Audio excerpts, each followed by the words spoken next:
क्षेत्र का नियम है कि एक दिन उसकी सब बुराइयां आप में आ जाएंगी। तो हम बताओ क्या पागल हैं? हम क्यों सोचने से भी हमारी ऊर्जा नष्ट होती है ना शरीर की। तो हम जरूरत क्या है जो दूसरे के बारे में सोचें। अगर सोचें तो परमार्थ की भावना से समाज कल्याण के लिए सोचें कि सबका कल्याण हो। हे भगवान, इसकी बुद्धि को भी सद्बुद्धि करे परमात्मा, बस इतना ही। लेकिन जो उसमें महाराज कूड़ा कबाड़ा है उसका चिंतन हमें नहीं करना चाहिए। हमें तो अपनी तिजोरी में बढ़िया बढ़िया चीजें रखनी चाहिए। इसीलिए कहा है सत्संग करो एक घड़ी आधी में पुण्याद, तुलसी संगत साधु की कटे कोटि कोटि अपराध। क्यों सत्संग करो? देखो, एक राजा थे, उनके 2 पुत्र थे और राजाशाही के जमाने में प्रथा थी कि अगर राजा नहीं रहेगा तब जो बड़ा युवराज होगा, बड़ा पुत्र होगा, उसी को राजपाट दिया जाएगा। सो जब राजा नहीं रहे तो बड़ा वाला जो युवराज था उसको राजपाट दे दिया गया।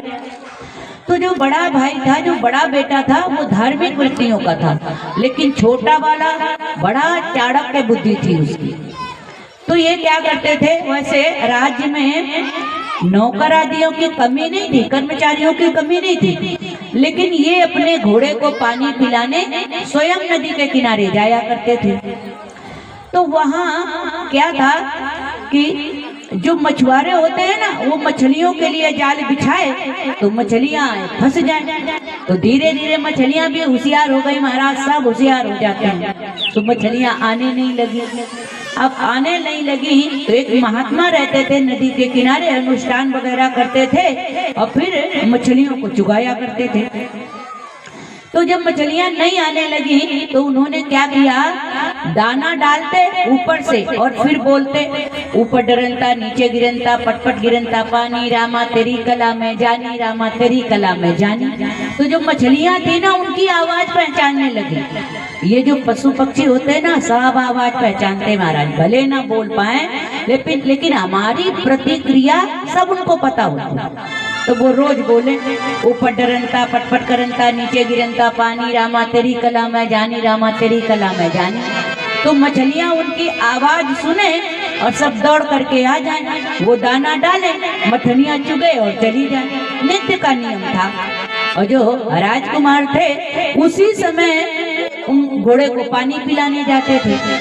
तो ध्यान देना, ये बात उनको रट गई। जैसे कि आप लोग प्रैक्टिकल करना, घर में आप कोई भजन कीर्तन बोलो तो घर के जो लोग कभी नहीं गाते हैं ना, वो भले स्वर में ना बोल पाए लेकिन कभी ना कभी उस शब्द को गुनगुनाएंगे तो जरूर।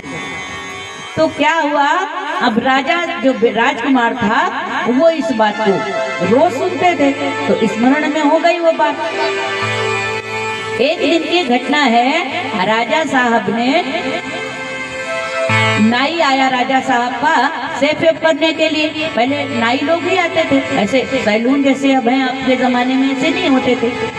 सो नाई आया और जैसे ही ऊपर पानी डाला तो पानी से उनको वो बात याद आ गई। क्या बात आ गई, ऊपर डरनता पटपट करनता, नीचे गिरनता पानी, रामा तेरी कला में जानी, रामा तेरी कला में जानी। तो क्या हुआ, नाई ने अस्तुरा तो फेंक दिया और पैरों में गिर पड़ा।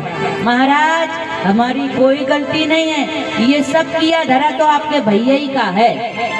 राजकुमार ने कहा क्या मतलब, उनको तो कुछ पता था ही नहीं। कहा महाराज आप हमें नहीं पता, उन्होंने हमें समझाया तो हमारे मन में भी लालच आ गया। राजकुमार ने कहा महाराज आप बताओ तो सही हुआ क्या। कहा आपके छोटे वाले भैया ने कहा था अब हम बड़े भाई के मरने का इंतजार करें, ना जाने ये कब मरेंगे, तब हमें राजपाट का उत्तराधिकारी बनाया जाएगा।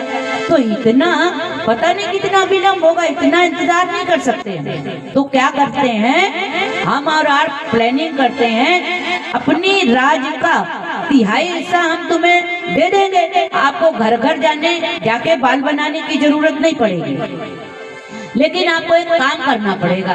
तो हमने कहा क्या, तो आपके भाई साहब ने कहा आप भैया की जब शेप वगैरह बाल काटने आना तो क्या करना, ऊपर जैसे ही पानी वानी डालना, बाल गीले करना और फिर अस्तुरा से अस्तुरा बड़ा तेज होता है। कहा अस्तुरा से ऐसे गला काट देना और फिर भैया रहेंगे नहीं और राजपाट हमारे अंडर में आ जाएगी, तो फिर तीसरा हिस्सा हम आपको प्रदान कर देंगे। राजा ने कहा बताओ, ये तो बात हमें पता ही नहीं थी, लेकिन साधु की वो बात आज इतना महत्वपूर्ण रोल कर गई कि एक व्यक्ति की जीवन बचा गया, जीवन ही बचा गया। कहने का अभिप्राय है, सत्संग में कथा में सुनी हुई कोई भी बात